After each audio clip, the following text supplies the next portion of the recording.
I've started the camera whenever you're ready.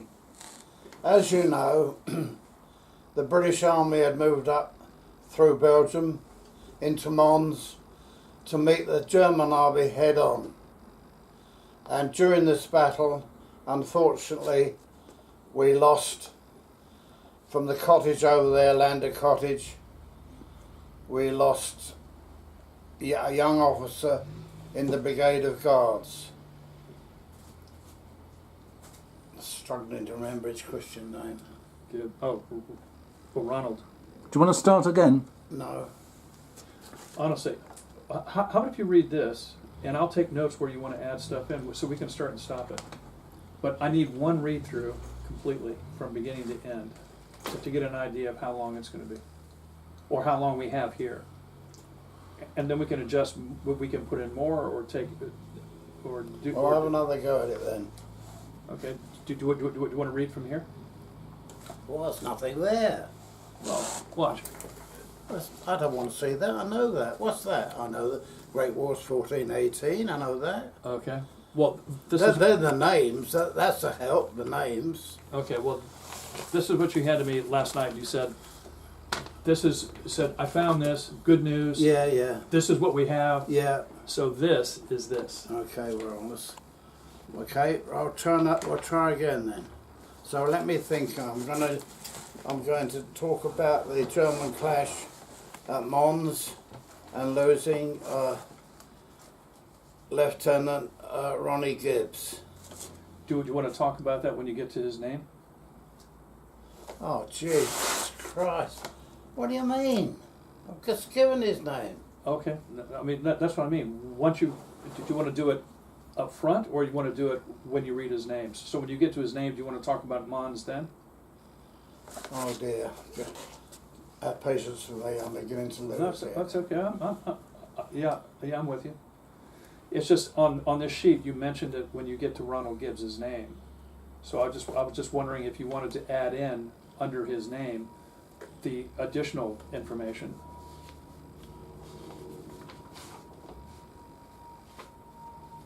So when you get to Ronald Gibbs, you could say, for instance, he was our first casualty, died at the Battle of Mons. As you know, the Germans were sweeping through Belgium and headed toward Paris. And you can elaborate then, maybe.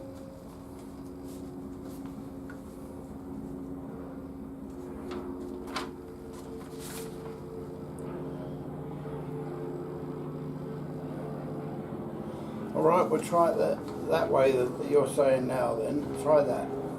Well, what we can do is just read from this, because this is almost the same. This has a little bit more information in it, but as we're recording, as John's recording this, we'll have that information anyway. So anything that you say into the camera, we'll have, and I can go back and have a look at it, and I can add it in. Well, we'll try this way then. Okay. Let me get my stopwatch started here. Wait a minute. So, in 3, 2, 1, start. Good morning, ladies and gentlemen. First of all, I want to tell you that at this time, 30, 40 years ago, the band of the Aldenham School will have just marched to the village, led by Sergeant Major Buckingham, on their way to their place in Aldenham Church. But now I want to read out to you the names of the young men who fell during that First World War. And they are Henry Anderson, Harold Baker, Frank Benger, Albert Burt, died the 11th of February 1917 from High Cross. He was in the Bedfordshire Regiment. William Burt, related to Malcolm. No, William Burt, I believe, was Albert's brother and related to Malcolm Burt, who lives in High Cross today, and whose names appear hidden away in Aldenham churchyard. Ronald Birkinshaw, Arthur Blake, aged 27, from Delray Cottages, Pegmire Lane. George Brewer. Arthur Burnell, a sapper in the Royal Engineers, aged 37, who died on the 3rd of March 1918. The Burnell family lived at Bernardine Cottage, and he was the last recorded casualty of the war. Then we come on to the Ted Camp and his brother, Stanley Beale Camp. Ted Camp was transferred to the Manchester Regiment and died on the 9th of October 1918, a week before peace was declared. Stanley Beale Camp, aged 18, died on the 18th of May 1915, a week before the war, after the war commenced.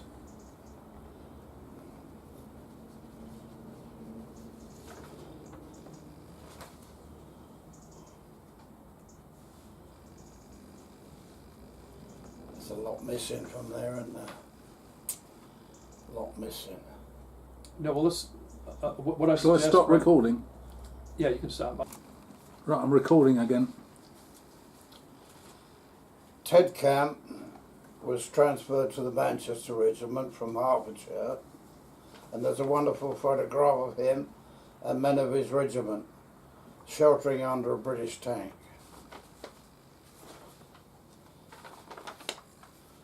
Charles Granville, Thomas Childs, Alec Cook, Charles Cook, Alan Cook, Horace Davidson, Norman Dick, George Eames of this village, William Everett, who lived in the Crescent opposite Aldenham Church. His brother used to tap around the lanes. I remember him as a boy, tap around as he blinded by mustard gas in the early part of the war. Charles Flux, Frederick Flux, both from Piggott's Manor Cottage.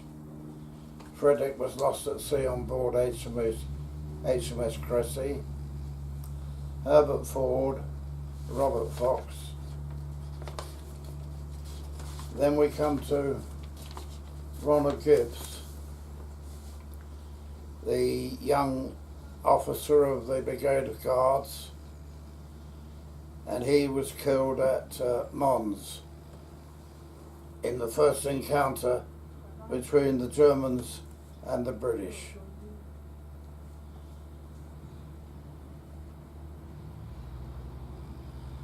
And we have here today to commemorate his presence and his leaving his house and leaving Letchmore Heath.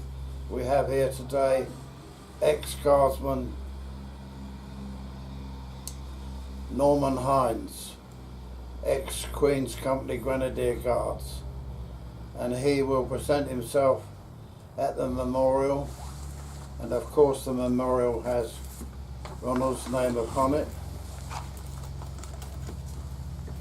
Therefore, then this present-day guardsman will march from the house. I shouldn't be recording now. Should march from the house to the memorial. That's okay. Stamp his feet a couple of times and throw a salute up in the air you've never seen before.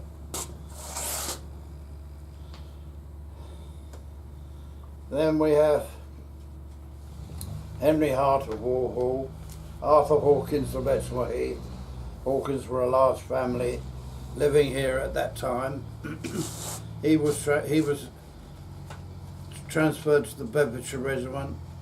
Frank Heckford, John Hutchison, from a big family that lived at Delray House and had contributed towards Aldenham Church. And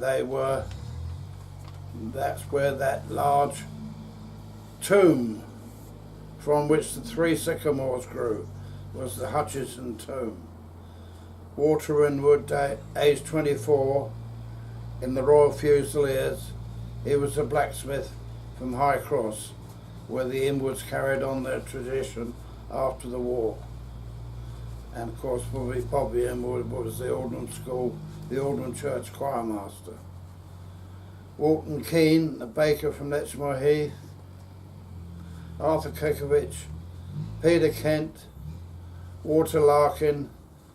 Some Larkins lived here in Back Lane, others at Delrow.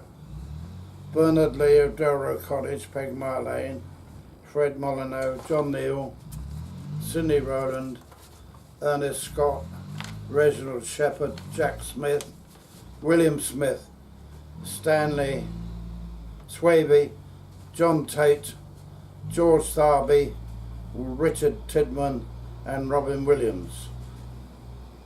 There's some controversy about what happened to Robin Williams, but I believe he was shot down while engaging a German Zeppelin over London. Now I want to tell you about the 31st of July 1916 at St Julian in Belgium, known to the British Pilcombe Ridge. This was during the Third Battle of Ypres. The Herts regiment was supported by the Cambridgeshire regiment on the left flank and that formidable Scottish regiment, the Black Watch, on the right flank. At 5 o'clock in the morning, the British barrage had ceased. The British had been firing over the heads into the German lines, and 1,000 men of the Hertfordshire regiment rose up with fixed bayonets, steel helmets, and made their way to the German lines. After a moment or two, they reached the German wire, but to their horror, it was still intact. They tried to step through it when the German machine guns opened up, and their commanding officer was killed, and their 12 junior officers, numbering about 12 others, were also killed, and 600 other ranks. The remainder were led off the field by Regimental Sergeant Major Tate and the Padre.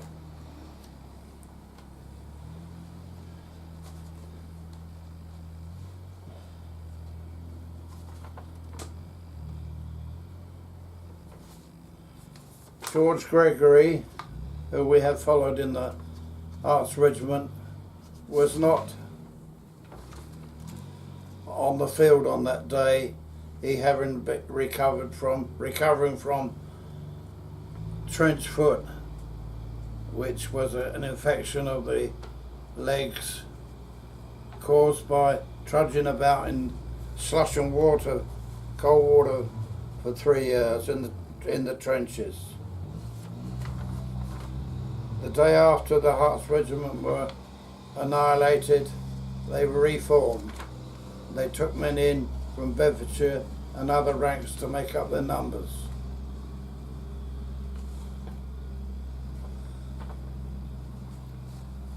Now greatly reinforced by troops from the British Commonwealth, including Gurkhas from Nepal,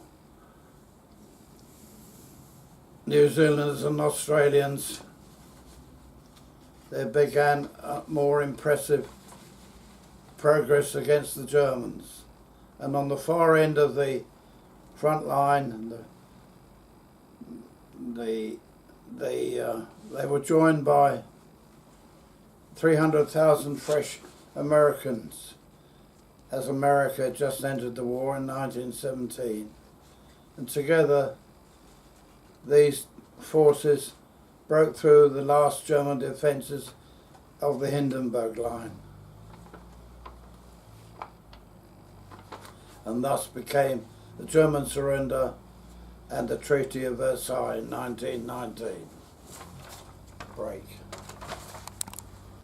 Okay. So we're on World War II.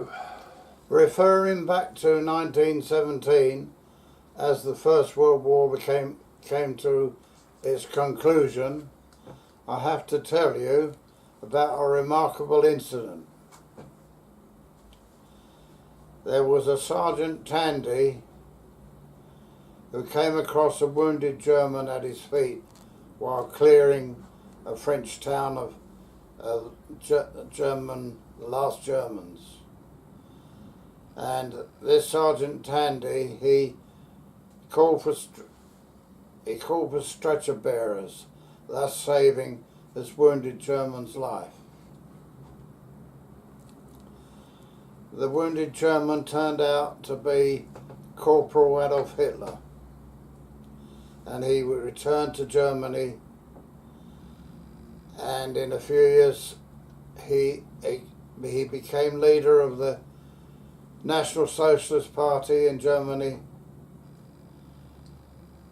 and he immediately undid the Versailles Treaty, and he, in his powerful speeches, he convinced the Germans that they'd been outdone and cheated by the Allies, and so they all began to ignore the conditions of the Versailles Treaty and build up the German forces again. And then on the 2nd of September 1940, the German soldiers burst through into Poland and Stuka's bombed Warsaw, and the whole thing started up all over again.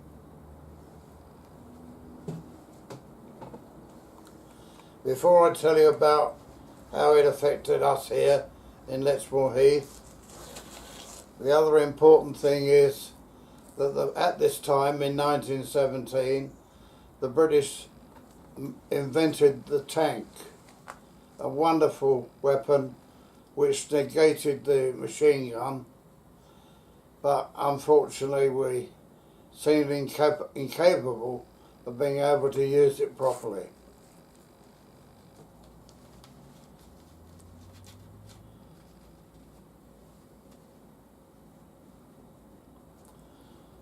Oh dear me, I forgot where I am now.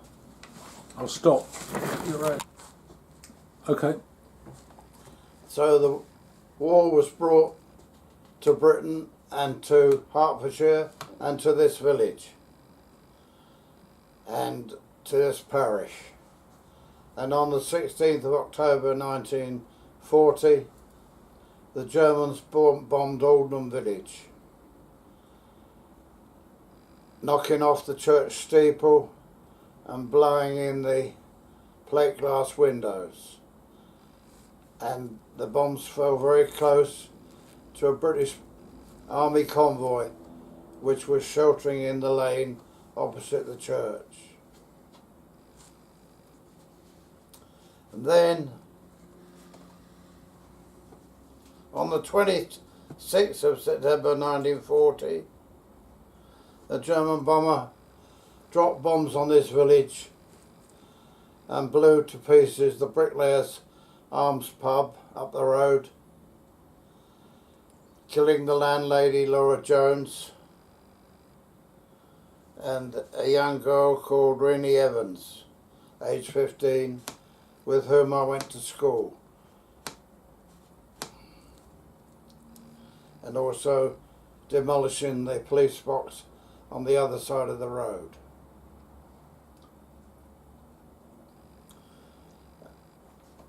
Around about this time, hundreds of German incendiary bombs were dropped on the village of Patchett's Green, but apart from setting light to a few houses, there were no casualties. Now, we're going back to this village. We lost Leslie Beale from Holmes Cottages opposite. There was a lighting from a British troopship at Alexandria when he was bombed and killed. Arthur Gower, another name, William Gregg. Then we come to Flying Officer Alf Kitchen, DFC, aged 24, husband of Edna. Edna has stood here in this village Remembrance Sunday for years, but unfortunately he's now passed away. Alf Kitchen was lost in his Mosquito over the Dutch coast at Camp and Cop on the 28th of November 1944. During late afternoons and early evenings, mosquitoes used to fly out over the North Sea at low level and select targets for the hundreds of heavy Lancasters following on. Then we have Desel Priest, about whom I have no knowledge. Then we have Leslie Pritchard, a tall, fair-haired man from Honeysuckle College, Back Lane, and with the Royal Rifle Corps, he helped hold the Germans back in the lanes outside Dunkirk.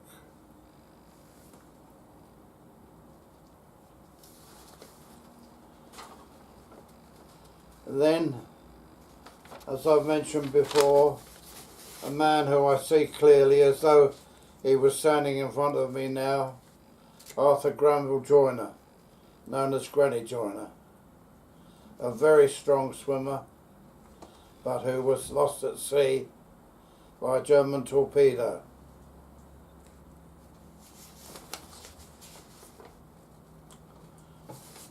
And where have we got to? Let's have Aldenham School is Aldenham School is the last page. Let's have a break now. I have to refer to the terrible losses suffered by Aldenham School in both wars. We can represent Aldenham School by two Victoria Cross, two young men who were awarded the Victoria Cross. That was Flying Officer Leslie Manser, who struggled with the controls of his burning two-engine Manchester bomber over Germany. The Manchester was the forerunner of the Lancaster. And then the extreme bravery of Captain John Randall, who won his Victoria Cross whilst charging the Japanese machine gun post at Kohima in Burma, wiping out the Japanese gunners and losing his own life in the process. What's next? That's it.